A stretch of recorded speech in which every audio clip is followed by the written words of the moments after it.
থাকলে সব কিছু ভালো হয়। বড় হয়ে বুঝলাম সৎ মানুষকে সহজে ব্যবহার করা যায়।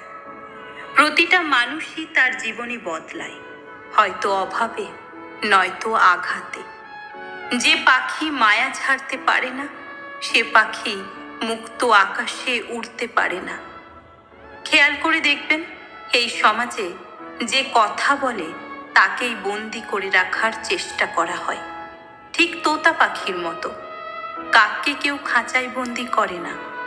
যাকে চোখ বন্ধ করে বিশ্বাস করবেন, যার প্রতি প্রচুর আশা রাখবেন, সেই মানুষটাই এমনভাবে ঠকাবে যে জীবনে ভুলতে পারবেন না। পশু পাখিরাও একে অপরকে বোঝে, আর মানুষ, সে তো সবসময় অন্যকে নিচু করার সুযোগ খোঁজে। রক্তের সম্পর্ক হোক বা আত্মীয়তার সম্পর্ক, হাত বাড়ালেই যাকে পাশে পাওয়া যায়, আমার কাছে সেই আপন। জীবনের খারাপ দিনগুলো 24 ঘন্টাতেই হয়, সুতরাং সেগুলোকে দীর্ঘ ভাবার কোনো কারণ নেই। বিপদ মানুষকে ঘুরে দাঁড়ানোর রাস্তা খুলে দেয়।